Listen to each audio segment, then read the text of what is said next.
Hello and welcome everybody. Today we are going to see the third topic of this health education, that is indicators of health. आज हम देखेंगे indicators of health. Health के जो indicators होते हैं उसको जानने से पहले हम पहले ये समझे कि इंडिकेटर होता क्या है. What is indicator?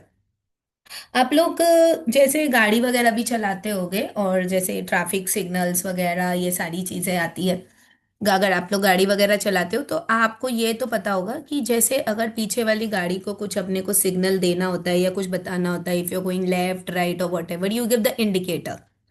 तो जब आप इंडिकेटर देते हो तो उस दौरान क्या होता है? The colour of the light, the flashes. ठीक है, जिस तरफ आपको जाना है उस तरफ का आप इंडिकेटर देते हो, उस तरफ की जो लाइट है वो फ्लैश होती है, यानी कलर आता है. वो कलर जो पीछे वाला गाड़ी वाला है उसको उसके आंखों से दिखेगा, दैट मीन्स साइट.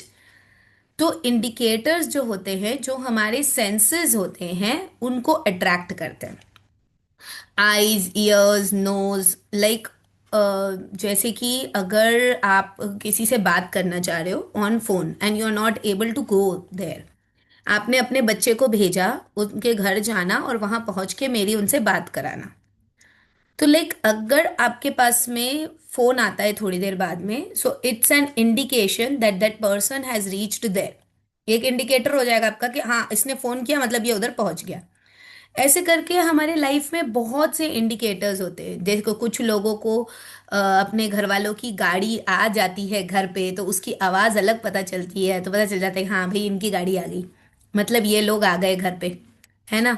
कुछ लोगों को किसी की बेल बजाने का तरीका होता है, तो वो बहुत से लोग होते हैं ना ऐसे टन टन टन टन टन टन, बहुत सारी बेल बजाएंगे.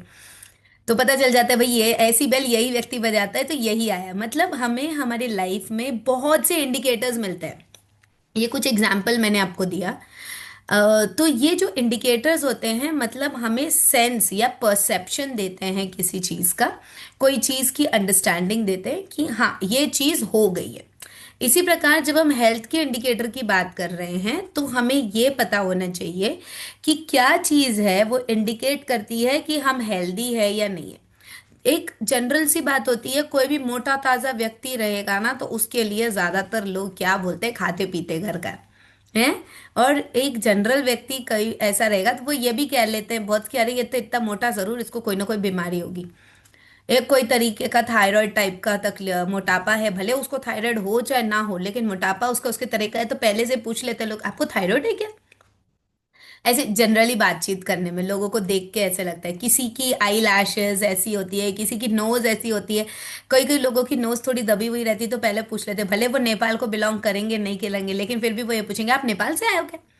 लाइक एक एक मेंटालिटी लोगों की बन जाती है, तो वो एक चीज इंडिकेट करता है कि ये चीज है, ये चीज ऐसा होता है. सिमिलरली जब हम हेल्थ इंडिकेटर्स की बात कर रहे हैं तो यहाँ पर हमको यही पता चलता है कि क्या चीज है जो हमको ये बताती है कि ये चीज हो रहा है कि नहीं हो रहा है. तो सबसे पहला जो इंडिकेटर हेल्थ की चीज में क्या क्या इंडिकेटर्स यूज करते हैं, जैसे कि हेल्थ सेक्टर में अगर हम बात करें तो जैसे अगर हम बीमार होते हैं, ठीक है, तो हमारी तबीयत अगर ठीक नहीं है तो what is the thing which is actually giving a proof that yes you are not well, that is the thermometer. अगर आपने थर्मामीटर से चेक किया है कि फीवर है, कितना फीवर है या जो भी कुछ है, if you have checked with the thermometer, so that thermometer is an indicator device which is indicating that yes that person is having fever. वो थर्मामीटर ये इंडिकेट करता है कि उस व्यक्ति को फीवर है. तो जैसे इसी प्रकार से बहुत सारे इंडिकेटर्स होते हैं, ये आपके सामने लिस्ट है examples. Mortality indicator, morbidity indicator, disability rate indicator, nutritional status indicator, health care delivery indicator, utilization rates indicator, indicator of social and mental health, environmental indicator, indicators of quality of life, healthy policy indicator and socio economic indicators. ये सब indicators में जरूरी नहीं है कि आपके पास कोई device ही हो. जैसे अगर हम मोर्टालिटी इंडिकेटर लें, there may be any formula wherein you are collecting the data and you're solving, and that indicates, if it is proved, then that indicates that yes you have a mortality indicator. ठीक है, तो ऐसा जरूरी नहीं है कि कोई भी इंडिकेटर अगर आपको चाहिए तो उसके लिए आपको कोई डिवाइस की जरूरत है. जैसे अब यहाँ पे एग्जांपल आप देखिए मोर्टालिटी इंडिकेटर की, तो यहाँ पे देखिए आपको एक फॉर्मूला दिया गया है कि आपको डेथ रेट, मोर्टेलिटी मतलब किसी की डेथ हो गई है, मृत्यु हो गई है, तो वो कैसे पता चलेगा कि इस साल में कितने लोगों की मृत्यु हुई। तो ज्यादातर अपन बच्चों के हेल्थ एजुकेशन की बात देख रहे हैं, तो अगर आप ये देखेंगे infant mortality rate, female infanticide होता है, यानी बच्चियों का जन्म होने से पहले ही या जन्म होने के तुरंत बाद मृत्यु हो जाती है, क्या करवा दी जाती है, जो भी कुछ है उसको फीमेल इन्फेंटिसाइड बोलते हैं। इसके साथ साथ में child infanticide, child mortality rate, कितने बच्चे हैं जो जन्म लेने के साल भर के भीतर मर जाते हैं, चाहे कोई भी परिस्थिति होती है, चाहे बीमारी हो, कोई न्यूट्रिशन माल नरिष्ट बच्चा पैदा हो रहा है, या कुछ भी परेशानी है। तो ये मोर्टालिटी इंडिकेटर जो होता है, ये इस फॉर्मूला के बेसिस पे चेक किया जाता है। अगर हम नॉर्मल मोर्टालिटी इंडिकेटर देखेंगे, जिसे हम क्रूड डेथ रेट बोलते हैं, जिसमें number of death per year upon mid year population, मतलब मिड ईयर में क्या उस एरिया की पॉपुलेशन रही है, और उसको हम 1000 से मल्टीप्लाई करेंगे, तो जो इसका रेट आएगा, जो भी इसका आंसर आएगा, that is the crude death rate and that is the mortality indicator.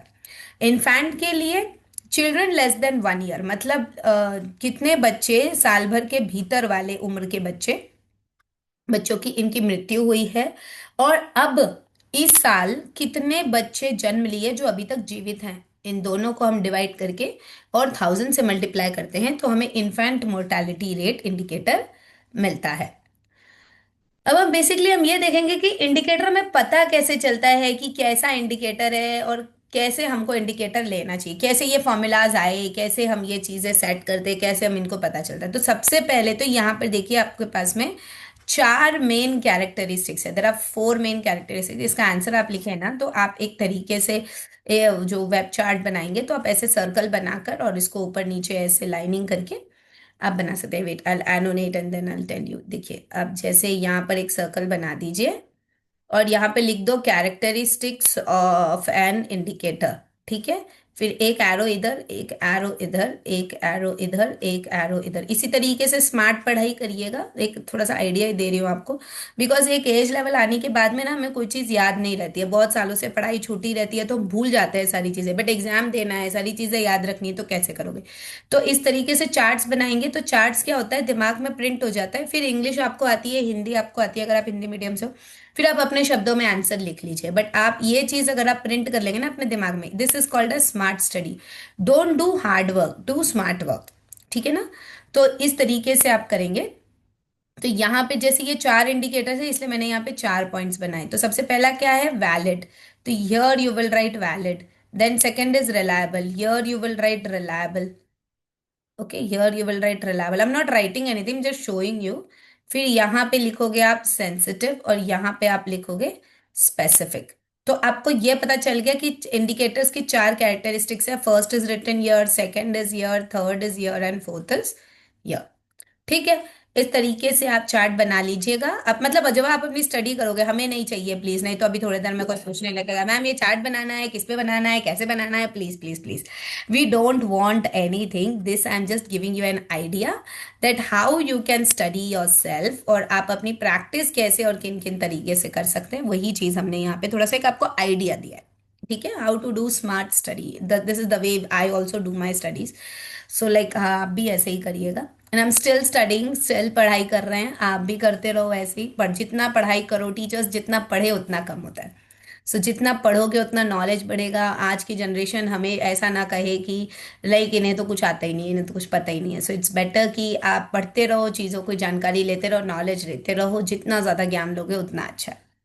अब देखिए नेक्स्ट है वैलिड। तो ये मतलब कैरेक्टरिस्टिक्स देखते हैं। वैलिड, सबसे पहला कैरेक्टरिस्टिक क्या है, वैलिड। मतलब आप जो भी इंडिकेटर यूज कर रहे हो, अब आप एक बात बताइए, बुखार चेक करना है तो आप बीपी की मॉनिटर मशीन थोड़ी लोगे। बीपी मॉनिटर मशीन से बुखार चेक करोगे क्या? नहीं, आप थर्मामीटर से ही करोगे। So that is the valid instrument to check that thing. आपको बीपी चेक करना है तो थर्मामीटर से बीपी नहीं पता चलेगा, है ना। तो एक वैलिड इंस्ट्रूमेंट होना चाहिए इंडिकेटर के लिए। तो इंडिकेटर की सबसे पहली कैरेक्टरिस्टिक क्या होती है, वो जो भी डिवाइस हो, जो भी इंस्ट्रूमेंट हो, जो भी फॉर्मूला हो, वैलिड होना चाहिए, मतलब उसमें एप्लीकेबल होना चाहिए, प्रॉपर फिट बैठना चाहिए। Next reliable. मतलब देखो, कुछ जैसे डिजिटल थर्मोमीटर्स होते हैं, कुछ क्लिनिकल थर्मोमीटर्स होते हैं, कुछ कंपनी के डिजिटल थर्मोमीटर्स जो होते हैं वो अच्छे चलते हैं, कुछ है तो नहीं चलते हैं। तो मतलब आप किस पे रिलाय कर सकते हो, मतलब क्या ट्रस्ट वर्दी है, what is the thing which is trustworthy and you can get a proper and an appropriate answer or the result in that। तो वो चीज आपको देखनी है, so whether the reliability is there or not there, ये चीज आप देखोगे। ठीक है। Next is sensitivity. आप जब ये चेक कर रहे हो तो इसमें कितनी सेंसिटिविटी है, मतलब कितने लेवल तक, कितने डीप लेवल तक ये चीज टेस्ट कर सकता है। So that is the sensitivity which you can check over here. फिर इसके बाद आ जाती है स्पेसिफिसिटी।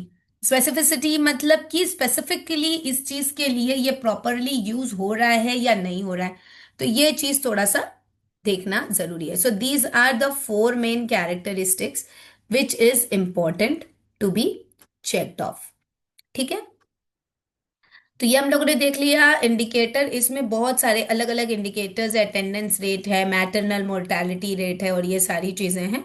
इनको अलग अलग नहीं पूछा जाता है, एक साथ ही आप दो तीन एग्जांपल्स के साथ आप लिख लें। यहाँ पे पूरे इंडिकेटर्स दिए गए। डिसेबिलिटी इंडिकेटर है, इसका पूरा फॉर्मूला है कि आपको डिसेबिलिटी रेट चेक करना है तो आप कैसे चेक करेंगे, तो उसके लिए सिल्वियंस इंडेक्स करके एक मॉनिटर आता है, उससे आप चेक करेंगे डिसेबिलिटी रेट को। ठीक है। नेक्स्ट आता है nutritional status. Nutritional status check करने के लिए आपको बच्चे की बर्थ वेट और अभी उसका जो ग्रोथ है वो हो रहा है कि नहीं हो रहा है, आप उसका वजन बढ़ रहा है कि, अगर उसका वजन बढ़ रहा है मतलब उसको प्रॉपर न्यूट्रिशन मिल रहा है, लेकिन अगर वजन नहीं बढ़ रहा है दैट मीन्स न्यूट्रिशन प्रॉपर नहीं मिल रहा है। So that is the indicator. ठीक। अब इसके बाद हम देखेंगे ऐसे बहुत से इंडिकेटर्स हैं, जैसे हेल्थ पॉलिसी और ये सब, एक एक करके आपने जितने उधर लिखे हैं ना उसके अनुसार आप लिखिएगा if you are attempting this answer. Next है utilisation rate. This is also an indicator. ये जो सर्विस रहती है ये वो कवर अप करती है कि बच्चे को प्रॉपर इम्यूनाइजेशन मिला है या नहीं मिला है, मतलब वैक्सीनेशन बच्चे की प्रॉपर हुई है कि नहीं है, प्रेग्नेंट मदर को प्रॉपर एंटीनेटल केयर मिल रहा है नहीं मिल रहा है, अगर आंगनवाड़ी में उसकी व्यवस्था हो रही है तो उसको प्रॉपर सुविधाएं मिल रही है कि नहीं मिल रही है, ये सारी चीज जो है वो चेक करी जाती है। Utilization that means if the person is utilizing the policies given by the healthcare sector or not, that they are checking.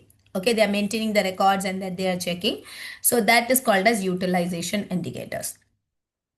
Government द्वारा या प्राइवेट चीज़ों के द्वारा जो अलग अलग हेल्थ केयर पॉलिसीज बनाई जाती है उसमें कितने लोग इन्वॉल्व हैं, कितने लोगों को इसकी व्यवस्था और सुविधा मिल रही है, कितने डिग्री की इसकी हेल्थ की अरेंजमेंट हो रही है, इसकी पॉलिटिकल कमिटमेंट्स कितनी हो रही है, सोशियो इकोनॉमिक फैक्टर्स कितने इसमें आ रहे हैं, तो ये सारी चीज़ें जो हैं ये हेल्थ केयर पॉलिसी इंडिकेटर्स में आता है। ठीक है। अब now this is very very important, environmental indicators. हमारे एनवायरमेंट में बहुत सी चीजें ऐसी होती हैं जो इंडिकेटर की तरह रहती हैं।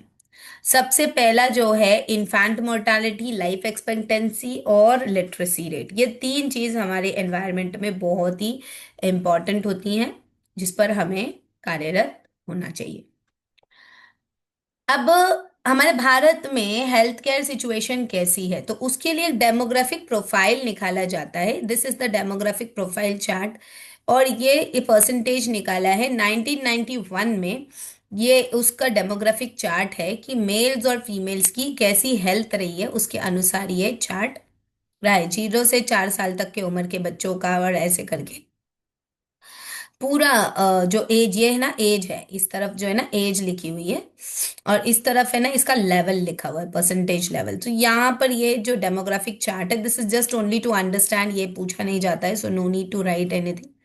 This is also to understand कि मॉर्बिडिटी जो प्रोफाइल है, ये मॉर्बिडिटी मतलब कितने बीमारी, कितनी परेशानी और कितनी सारी दिक्कतें, कितनी डिसीजेस के द्वारा मरे, कितने नॉर्मली मरे, कौन सी बीमारी से कौन मरा, तो इसका पूरा ये पाई चार्ट बनता है। So you can just go through this, ये सारा चीज आप देख सकते हैं। Now national health care policy, NHP इसे कहते हैं, ये ministry of health and family welfare जो है भारत का, उसके बेसिस पे ये चीजें चेक और जज करी जाती हैं। यहाँ पे नेशनल हेल्थ केयर पॉलिसी 1982 में जो है, इसमें ये सारी पॉलिसीज के जो एजेंडाज हैं ये सारी चीजें आई थी कि इसमें क्या क्या चीजें करनी चाहिए, क्या क्या चीजें नहीं करनी चाहिए।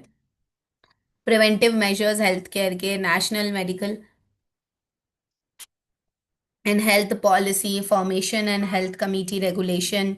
ठीक है, ये सारी चीजें हैं। Government involvement sectors, organize different organized services, different build-up managements and indigenous manufacturers and essential biomedical equipments, ये सारी चीजें जो हैं कि इसके अंतर्गत आ जाए। Okay, now this is there. Now next is health care delivery system in our country. तो हमारे कंट्री में हेल्थ केयर सिस्टम कैसे क्या हो जाते हैं। सो बेसिकली तीन तरीके के इसके कॉम्प्रिहेंसिव सेटअप्स होते हैं। एक होता है प्रिमिटिव, दूसरा होता है प्रिवेंटिव, और तीसरा होता है बेसिक। ये तीन हेल्थ केयर सेंटर्स होते हैं, हेल्थ केयर अट्रैक्टिव्स होते हैं। इनमें ये चीजें सेट होती है। तो सबसे पहला जो हेल्थ केयर सेंटर रहता है, जिसे हम प्राइमरी हेल्थ केयर सेंटर बोलते हैं, यहाँ पर बेसिकली सुविधाएं प्रोवाइड की जाती हैं। हम सुपरवाइजर्स होते हैं। फिर इसके बाद में जो नेक्स्ट हेल्थ केयर सेंटर्स होते हैं, जिसको हम कम्युनिटी हेल्थ केयर सेंटर्स बोलते हैं, यहाँ पे डॉक्टर्स फिजिशियंस अवेलेबल होते हैं।